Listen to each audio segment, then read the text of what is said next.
My name is James Aston, and I'm here to introduce your speaker, Parker Lewis, today. Parker's a well-known figure in the Bitcoin community. After graduating from Duke University in 2006, he's held various positions at Deutsche Bank and FTI Consulting, and later joined Heyman Capital right here in Dallas, where he formulated his thesis on Bitcoin's potential to become the global reserve currency. In 2017, he left Heyman to dedicate himself fully to Bitcoin. He played an important role in the growth of Unchained, your sponsor today, transforming it from an early-stage startup to a Bitcoin financial services company with over $12 billion in assets on its platform. In 2023, Parker published his book, Gradually Then Suddenly, a series of essays that provides a framework for understanding Bitcoin as money. While the exact sales figures are unavailable because it's an online free resource, the book is renowned for its impact and widespread readership within the Bitcoin community. And more recently, Parker joined Zaprite, a Bitcoin payments company, as head of business development. And Zaprite's mission is to transition merchants to a Bitcoin standard by enabling to take Bitcoin and fiat currencies side by side. My friend Parker Lewis is here to talk to you about Bitcoin being the greatest asymmetry, and I think you'll enjoy the talk. Welcome, Parker Lewis. To give you guys a little bit of a baseline of what we're going to talk through tonight, I've structured the presentation to have something for everybody. There's some faces in here that are familiar that understand Bitcoin very well, but this talk is also designed to help people who don't have a great grounding or understanding in Bitcoin get through to be able to start to see why there is fundamental value in Bitcoin and why somebody would want to own it. So the primary theme is going to be why Bitcoin, still at $94,000 today or $93,000, wherever it may be, is and remains the greatest asymmetry in the world. And I'm going to walk through a framework that talks about how I think about asymmetry specific to Bitcoin in the context of a wide variety of more traditional asymmetric investments. Before I get there, and Jimmy mentioned that I spoke here 2 years ago, and this presentation will be very different for those of you who are here, I do like to start each presentation by level setting of how I think about Bitcoin and setting a vision for where I think Bitcoin's going. Bitcoin is trading on the screen. People think of it as a volatile asset. They think of it as a stock, as a technology. I think about Bitcoin as money. And the world that I see, the world that we're heading to, is a Bitcoin standard where the entire world is operating on Bitcoin. Bitcoin's perfectly stable, and Bitcoin is being used not just as a pricing mechanism, but as the day-to-day transactional currency for virtually all the world's commerce. And when I say Bitcoin, I mean Bitcoin specifically. And there are two principles that underlie that. There is a best form of money when it comes to the money supply, and that would simply be a form of money that couldn't be printed if it were possible to have a form of money that couldn't be printed. And then a second key principle, which is money and economic systems converge to one. So economic systems converge on one form of money. It's not coincidence that everyone in this room transacts in dollars. It's not coincidence that everyone in Japan uses yen and euros in Europe. And it also won't be by coincidence that everybody is using Bitcoin in the future. And so we're on this path of transitioning where people are using Bitcoin as a store of value largely today. Certain people are starting to use it as a means of payment. It is not yet a pricing mechanism for even those who are using Bitcoin for payment. And where we will go into the future is that Bitcoin will be a reserve asset. It will be the payment rails, and it will be the unit of account. It will be the thing that people are pricing everything in. So now on to the framework that is going to be the theme of tonight's talk, which is that Bitcoin is the greatest asymmetry. To explain generally what asymmetry is in investing is it's simply an investment that has an asymmetric risk skew. Great upside relative to downside, or a great downside relative to upside. There are three pillars to the framework that I'll talk about. It's one, that there is great absolute asymmetry in Bitcoin today, that there is orders of magnitude upside relative to limited downside. And I want to be clear about that. The way I think about Bitcoin is that it is binary. It either works or it doesn't. If it works, it will be the world reserve currency. If it doesn't, it won't. And I'll talk about the fulcrum that will decide that. But sitting here, we are very early in Bitcoin. There's no way that more than 1% of people in the world understand Bitcoin, and 100% of people are going to need it. That is not a luxury for an investment portfolio. It's a basic necessity. Second item is that Bitcoin is a finite surface area. Most asymmetric investments are low probability. Bitcoin is, in my mind, probabilistic, but if anything else, it's finite in its surface area, and I'll talk about how to evaluate it. The third thing is that the other side of Bitcoin adoption is the negative asymmetry of currency debasement. Most asymmetric investments, if you had the opportunity to invest in Tesla early or Apple early or Google early, if you didn't, your life didn't get worse. It probably got a little bit better because you had the benefit of those services. But currency debasement is something that everyone bears, and realistically, Bitcoin is the only solution to currency debasement. And if you don't have it, you will actually be worse off, not just not having the opportunity cost of having had a great investment. To contextualize Bitcoin, how I think about it, oftentimes people say that Bitcoin is bigger than the internet. I think it's really more foundational than that. It is more akin to the discovery of fire, the wheel, oil, Bitcoin. Money sits at the foundation of our economic system. And while I think about the context of Bitcoin being a great asymmetric bet relative to traditional asymmetric bets, that might be an early investment in a tech startup, an early investment in a biotech firm, investing in a venture fund, or oil and gas exploration. But all of those sit at a much higher order in the economic structure than money itself. And so when I think about money being the foundation, and this starts to get into why Bitcoin and not broadly crypto, which is that a massive group of people converging on one form of money is the necessary prerequisite to prices existing. As people are converging onto Bitcoin, a price system will emerge in Bitcoin, and that's how Bitcoin will become the pricing mechanism. In economics, like I have an economics degree from Duke, but in economics, they start with a supply curve and they start with a demand curve. Every assumption in economics, literally every investment decision you guys make assumes money is given.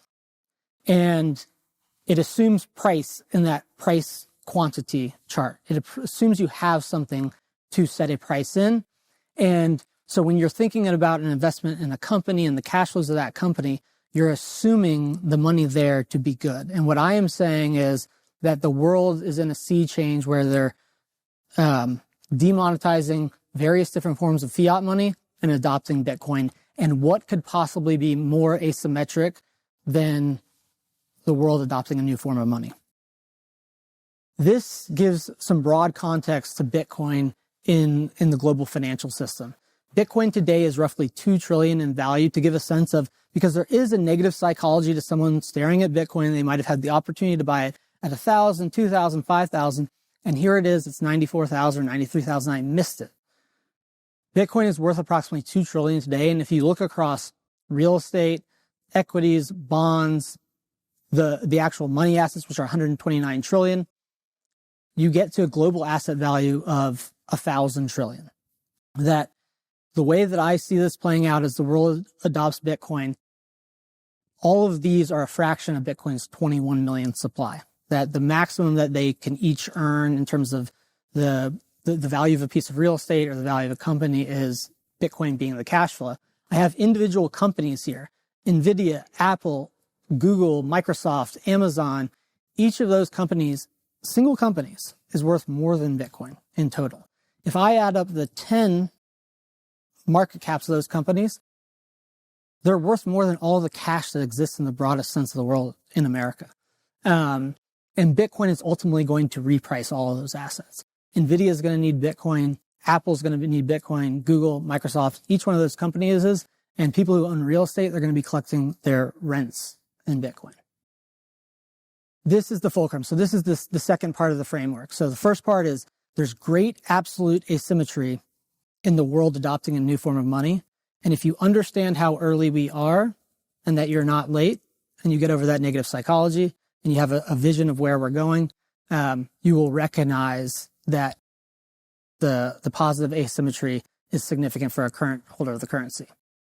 This is where I think about Bitcoin in the context of most asymmetric investments are almost definitionally low probability. They are low probability and they have a non-finite surface area. The finite surface area in Bitcoin is its fixed supply. So many people, it is either they look at the world of crypto and it's all noise and they can't decipher anything, or they skipped right past Bitcoin because they felt like they missed it and they got sold on this cryptocurrency has privacy, or this cryptocurrency can scale better, has higher payments volume. It is non-trivial how Bitcoin enforces its fixed supply. What I'm showing on this slide is the amount of Bitcoin issued going back from 2012 through this current year, and the aggregate amount of Bitcoin creating this asymptotic top. Either Bitcoin can enforce its fixed supply credibly, or it cannot. If it can, you have to evaluate the economic assumption or the economic principle that I put forward, which is if there's a form of money that actually exists in the world that can't be printed, that solves a problem for 8 billion people and everyone's going to demand it. And it's not a coincidence, and humans are not hallucinating into money. They will gravitate to the form of money that can't be printed. You have to evaluate risks, but you have to score it. You have to say, is quantum a risk or not? Is censorship or the government trying to ban it a risk or not? And ultimately, though, even if you come and say that there's some probability of doing that, you still cannot afford to not participate. And I'll talk about that. Because this is a common thing that's come up more recently, I wanted to address it for everyone, and I will be taking Q&A after, which is one of the principal risks that people worry about today is, well, won't quantum computing break Bitcoin? And I think it's important to understand this in the line of people said that it was blockchain technology that was the real innovation. And here Bitcoin is sitting at a $2 trillion asset and $94,000 per Bitcoin, and very few people can explain why. But if it wasn't that it was too volatile, it was that the government was going to ban it or that something else would easily copy it. And here Bitcoin is. 17 years later, nothing has outcompeted it. And it all ties back to that fixed supply. But because we're here on people being concerned about quantum computing, I wanted to at least lay out a few things to help think about, well, what could be the risk and what are people talking about? Well, what people are talking about in the risk surface area is Bitcoin addresses and Bitcoin's proof of work function. Would it be possible if I had Bitcoin and somebody had a quantum computer for them to spend my Bitcoin? Second thing being, Bitcoin is a system, and a big part of why it works as a system and why that fixed supply is credible is because there's energy to the tune of 20 to 30 gigawatts of power running 24/7, securing the Bitcoin network and ensuring only valid Bitcoin transactions get processed. That system is predicated on there actually being work done and people's ability to prove work. There's two principal quantum algorithms, and I'm not going to go into too much details because that is not the broader point. It is what is the consequence to Bitcoin, but there's Shor's algorithm and Grover's. Shor's is basically more of a near-term potential risk of Bitcoin addresses. Basically, it would make it easier to be able to spend Bitcoin that you don't have. Really, the solution to that is more secure Bitcoin addresses, and it's really only a risk for the very earliest of Bitcoin addresses. And Bitcoin has evolved over the last 17 years to more and more secure signature schemes. And there are already ideas. I saw a paper yesterday of an even more secure quantum-resistant form of Bitcoin addresses. And then on the proof of work side, it's Grover's algorithm. And again, even in that, if Bitcoin needed to convert to away from SHA-256, which is the hashing algorithm that secures Bitcoin's proof of work, there are already ideas of what we would go to. The broadest point is that Bitcoin has the greatest incentive and the greatest ability to adapt. It's adapted over a 17-year period. It is not static. In my mind, to give you a sense of order of magnitude, what they in theory believe quantum computers can do today, which they can't today, it would need to increase by an exponent of 3. So it would need to increase by 1,000 times, and it's not linear. So what we have in front of us is a clear and present problem. Bitcoin is working as a solution, and each of the primary concerns that people have, there are already plans for how Bitcoin would mitigate it. Now, if Bitcoin is a finite surface area, and again, I come back to this idea of everything hinges on its fixed supply. It either can or it cannot credibly enforce its fixed supply. That is finite. It doesn't mean that you agree. It doesn't mean that you evaluate it. And if I put a probability on it of 90% or 99%, you might say 1% or 5% or 10%. And as you understand it more, that percentage might change. But it is a finite surface area. What is not finite of everything else in the asymmetric world is everything. 90% of tech startups fail. 90% of bio startups fail. 50% of venture funds don't return capital, don't return 100% of capital. And only 2% of venture funds return 10x. Everything with cash flows. And I use one example, Steve Jobs, running Apple. How do you know he's going to create the iPhone? You don't. Low probability event. Once he does, it gets de-risked. But even once the iPhone existed, is it going to make product market fit? How many are they going to sell? What are the margins going to be? What are the cash flows going to be? Now Apple's making TV shows, and it's obviously no longer asymmetric, but basically saying that everything about everything else that exists is by definition non-finite. It is marginal, and your degree of coming to an understanding of whether or not you believe Bitcoin can credibly enforce its fixed supply based on the mechanisms that ensure it, can vary from person to person, but that's the finite surface area that you need to evaluate. Non-finite surface areas include AI. Next to quantum being a risk to Bitcoin, AI being the thing that everyone is focused on. And I'm not saying AI is insignificant. I would expect that a lot of positive things come from AI. Our business and our engineers use AI to essentially remove the need for junior engineers. I believe that AI will have significant benefits to our economic system.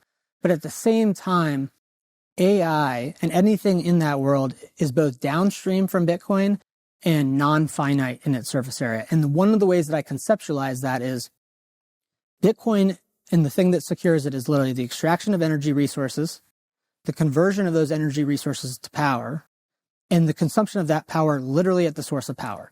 That is the end of the value chain. It gets converted into Bitcoin right there and then.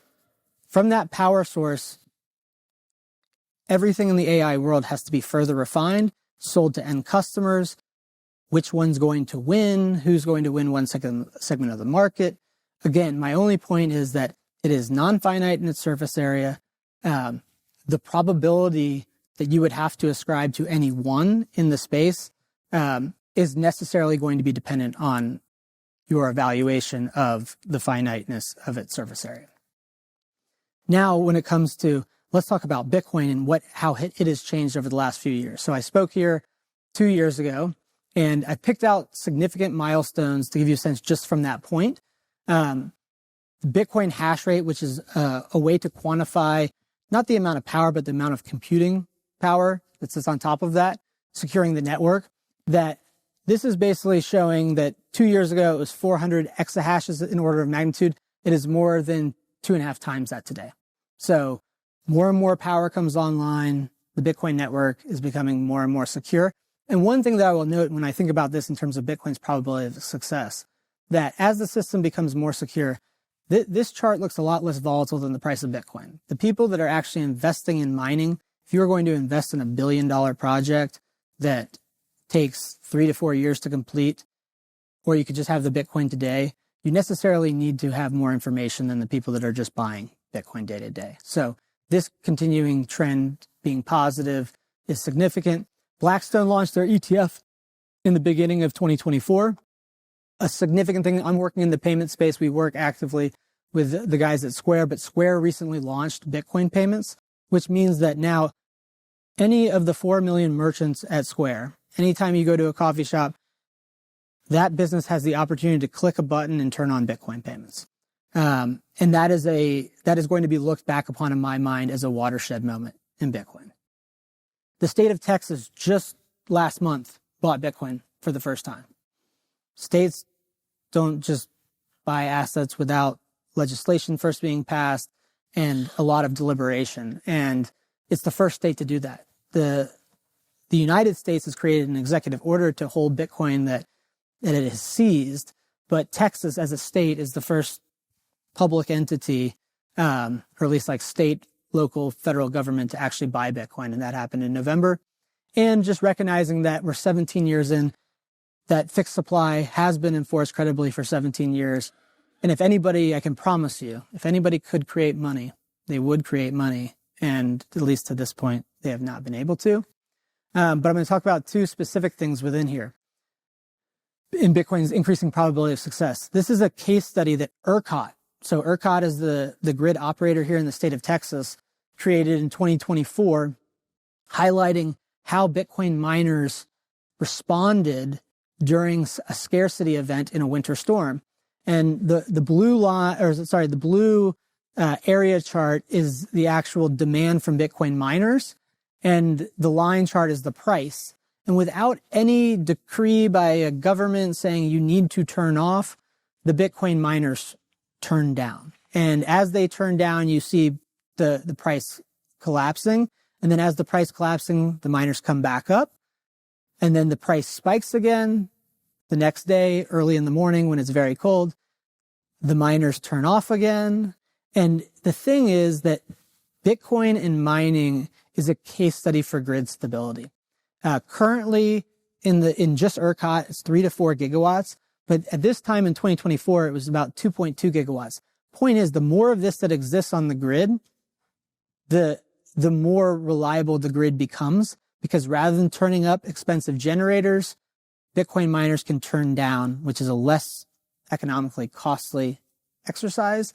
And the point is that people at ERCOT are starting to appreciate the significance of this. And anytime you hear someone say crypto mining, it's zero. It's all Bitcoin. You know, people will criticize Bitcoin for its energy consumption, but Bitcoin is an asset to energy grids. ERCOT, the legislatures in Texas do not yet understand it, but the guys and girls who run ERCOT do, and they have made comments about how having large flexible load, and people talk about how AI might be possible to be flexible. The reality is, because Bitcoin is a pure economic consumer of power, and because the power is converted to Bitcoin at the site, and there are not downstream further refinement, it is maximally incentivized. As the price of power goes up, that's its primary input cost, they shut down. Why? Not because they're great stewards, even though many of them are, but because it becomes unprofitable, and they can track it in real time. They can know when they're actually losing resources. It's ultimately too big to cancel or to want to cancel. Lastly, on the payment side, the way I think about this is that if you've started to see Bitcoin to this point, and many of you haven't, but hopefully this presentation helps elucidate it, is that anybody that's seen Bitcoin to this point in time has had to have some amount of vision. They've had to sit through a talk like this, read a book, listen to a podcast, and start to realize the significance of Bitcoin's fixed supply and why people will adopt it in the future and why people will transact with it in the future. And so if people own Bitcoin and they're seeing the field clearly today, 99% have gone down that rabbit hole. 99% of people in the world will come to understand Bitcoin as money when they can see it being used as money. And the technology is working perfectly. This is a rate of growth of transactions in the Bitcoin Lightning Network, which is a payment network that sits on top of the Bitcoin network, or I should say a payments protocol.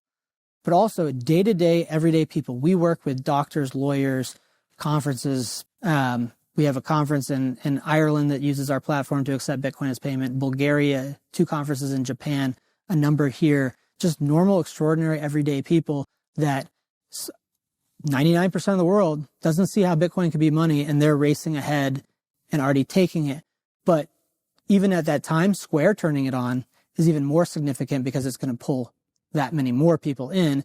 These are 2 examples of businesses in Austin where people will say, I've got friends who, to this day, one's works for an energy hedge fund, one's an advisor to a large investment manager, one works in private equity. I've known them since college, and they still can't see Bitcoin.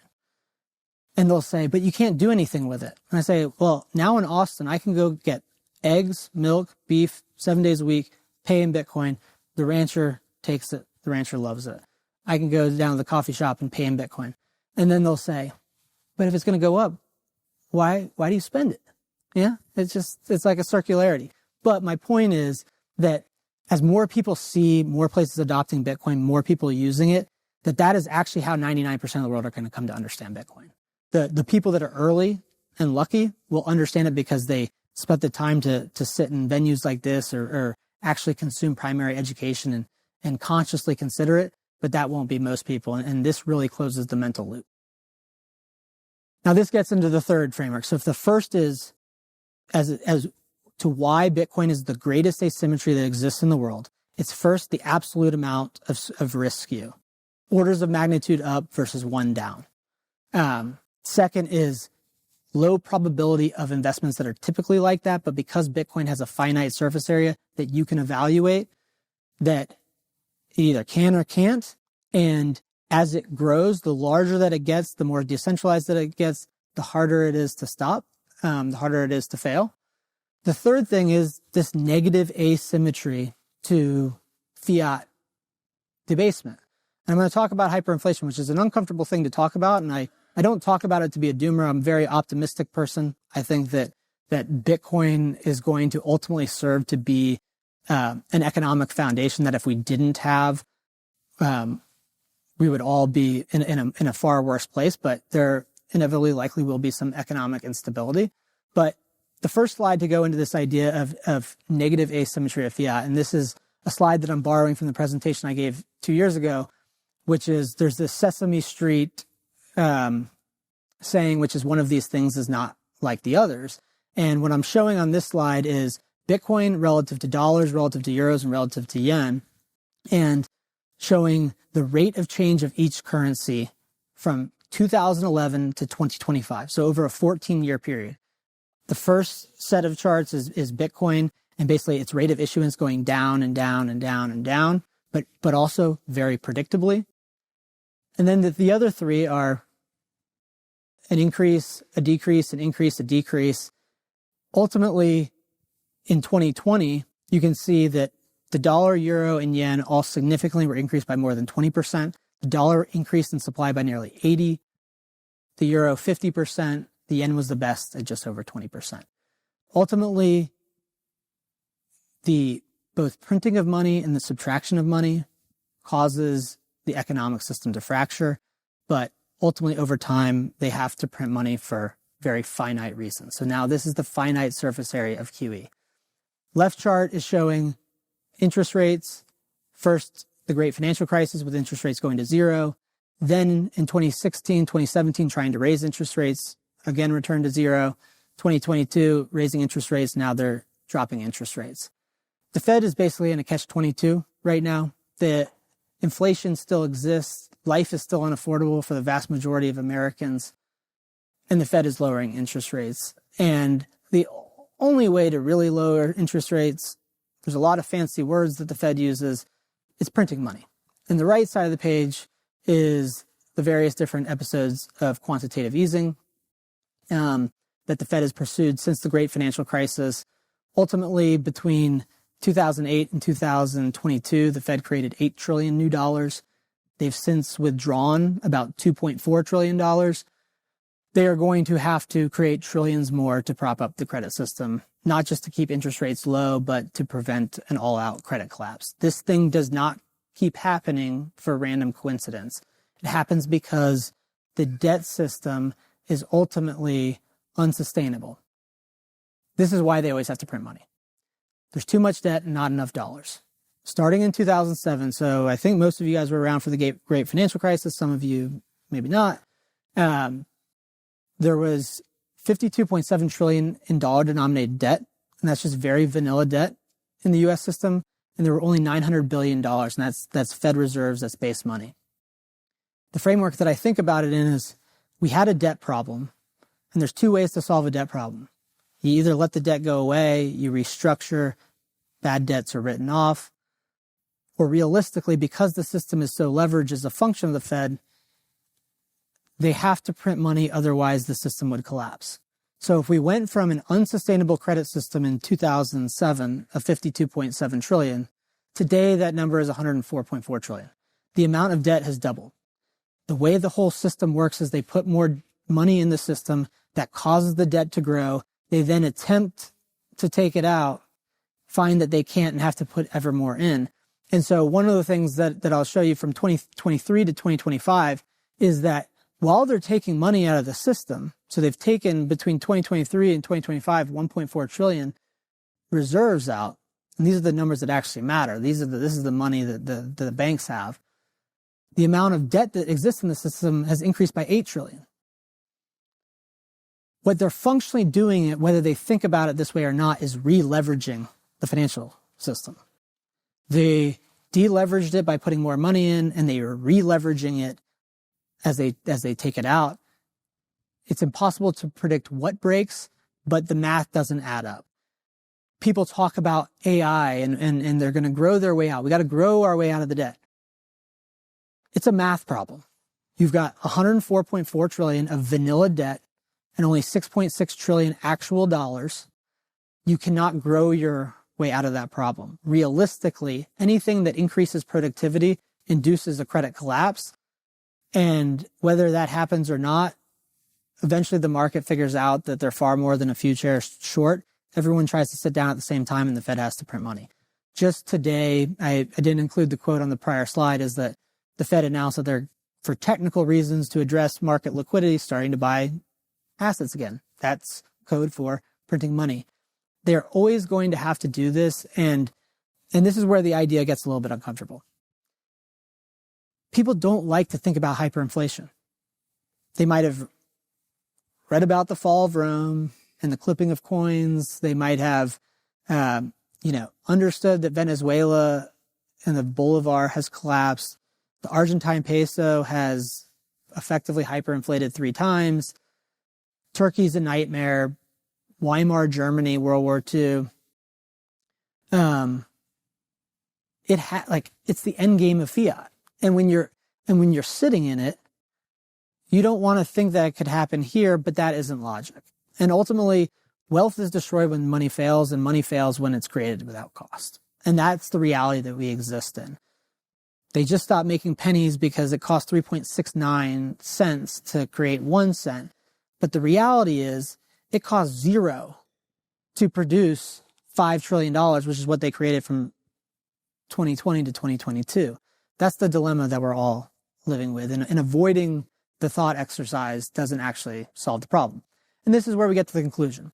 Bitcoin is the solution. So it's like it would be easy for me to be pessimistic if I saw the problem and thought about the problem the way that I do if I didn't also figure out the solution. That was ultimately how I came to understand Bitcoin.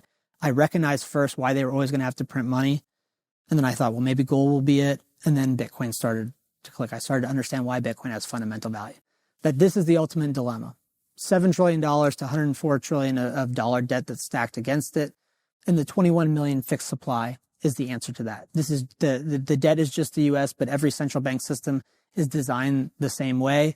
And Bitcoin's fixed supply, because it is permissionless, because it's resistant to censorship, everybody can opt in. And the bottom line, you can't take anybody's word for it that Bitcoin can credibly enforce its fixed supply or not. What I'm telling you guys is that is the thing to focus your energy on, of forming a view about. Because the economic assumption or principle that follows is sound.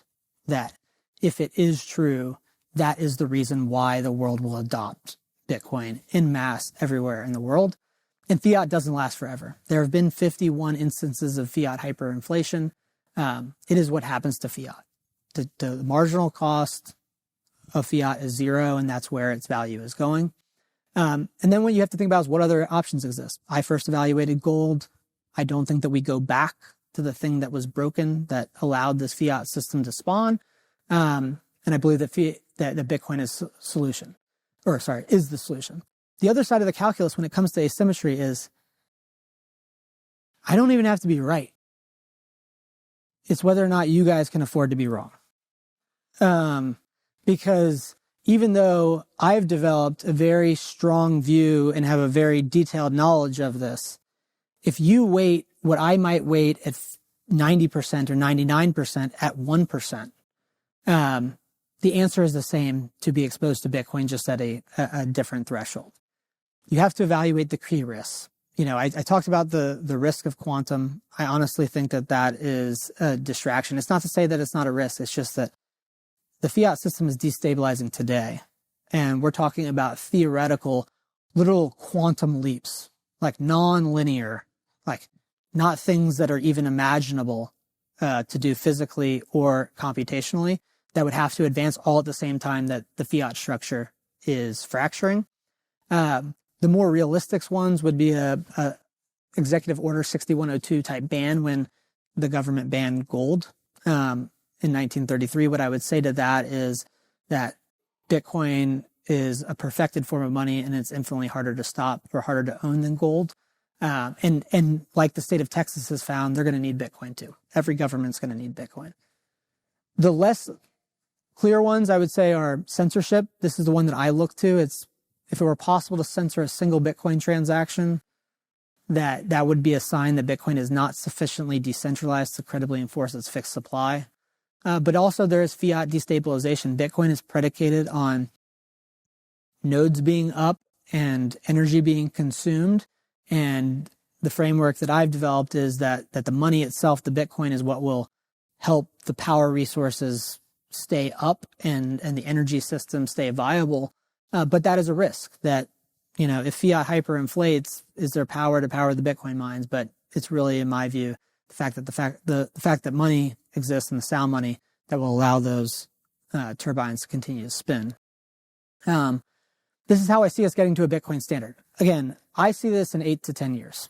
And so if the risk of quantum computing to everything, not just Bitcoin, is 2040 and beyond, even though I think it's overstated, there's going to be at least 10 trillion in QE in my mind in the next 8 to 10 years, just based on if every central bank got to the level of implied leverage that existed past the last episode of money printing. There will be 2 more full halving epochs of the rate of issuance in Bitcoin getting cut, and the rate of inflation going from about 0.8% today to 0.2. There's 19.9 million of the Bitcoin that have already been mined, and there's 21 million to be mined, or 1.1 incrementally. And if Bitcoin increases by 10 to 20 times, which is, for me, is difficult to understand with knowledge distributing, how Bitcoin could not increase in adoption by 10 to 20 times, it becomes the largest currency system in the world. It doesn't have to be all the money in the world, but at an increase of 10 to 20 times, and I'm talking about equilibrium, I'm not talking about a price touching it, it's as large as the US dollar. And if it's not becoming clear to people, with the price at equilibrium around $2 trillion hanging out, despite the fact that interest rates are high, companies like Square turning on Bitcoin payments, more people seeing that this is working, that it will be a fait accompli for fiat. Once Bitcoin is at least even in the ballpark of sniffing the US dollar as a large currency system in the world, at that time, it will start to become the not volatile thing. Everything will begin to be volatile around Bitcoin, and people will begin to price their goods and services in Bitcoin. But I also want to be clear that, my vision of a Bitcoin standard is not a utopia. It's not like, hey, we're all going to buy Bitcoin and stare at our digital wealth, and that life isn't going to be hard. Risk still exists. There's going to be a high degree of future uncertainty. Running businesses is hard. Money is just a tool. The way that Bitcoin will change our lives and our financial system is, rather than the debt system being orders of magnitude larger than the amount of money that exists, and you should think to yourself how that's even possible, people will have savings. People will still invest. People will still take risks. There will still be problems that humans need solved that just has a natural incentive of innovation. But we're not all just sitting here staring at our digital wealth. I think that's something that people oftentimes get challenged about when they're thinking about Bitcoin, being like, but to what end? And the end is really solving the money problem. This is the second to last slide I have, and then I'll open up to Q&A. Price is the signal of growing consensus. The longer that Bitcoin exists in time, the more knowledge distributes, the more adoption, and price rises. There's no supply response because of the fixed supply, and the new adopters, and again, taking this context of no more than 1% of the world understands it. And if you don't believe me, think about it in the context of all the financial assets that exist in the world, but also just look out in the world. Fewer than 1% of the S&P 500 companies own it. All those companies are going to need to own Bitcoin as money. That's how early we are. I have circled 2 periods of time. The first one in 2014, that's when Bitcoin went from $100 to $1,000. The second one was when I was here speaking last at about 25,000 in 2023. That where we're at in the market, just from where I sit in my vantage point, we're very mid-cycle. There hasn't been a new wave of people rushing into conferences or events, and just the people that I talk to are my, a very strong pulse on it, that with Bitcoin sitting where it's at, the setup of the Fed starting to lower interest rates, and I'm always weary of a dollar liquidity crisis at any point in time, because the other side of there being too much debt and not enough dollars, and why that's going to cause more dollars to exist, is that there's always a liquidity crisis in the dollar world around the corner, and you got to check your sixes. But that we're very much at the midpoint of a large adoption cycle, and that the only winning move is to play. This is one of my good friends, Michael Goldstein. What Michael Goldstein might be most famous for is starting the Nakamoto Institute, which is an online resource that has Bitcoin education. What he's second most famous for is lecturing Mark Cuban in the streets of Austin in 2015. There's a great picture of him pointing at him, like explaining Bitcoin, and Mark Cuban still doesn't get it in my mind. But he put out this tweet in 2019, which is that Bitcoin is a strange game where the only winning move is to play. And this comes back to this idea of why it is the greatest asymmetry. No event could possibly be more positively asymmetric than the world adopting a new form of money. Most asymmetric events are low probability. Bitcoin adoption, in my view, is probable, not possible. And hyperinflation is negatively asymmetric. You're not just passing on an opportunity to own Apple. Your life didn't get worse. It might have gotten better. Your life degrades. Services stop showing up. Your purchasing power degrades. You're not able to maintain the same standard of living. And that's what Bitcoin is ultimately protecting against. And so the short of it is that the Bitcoin's fixed supply is the signal. It's the thing that you need to focus your energy on if Bitcoin still hasn't fully landed for you. But once you get to that point, it's not of value to you if you do not continue to harden your understanding, both technically how to deal with Bitcoin and then also how to secure it. I want to thank the guys at Unchain again for organizing this. That's how I secure my Bitcoin. It's how our company, Zapright, secures our treasury. It's what I view to be the most secure over time. And I try to send my friends and family there. So it's a continual learning process. And I want to go ahead and open up for Q&A now.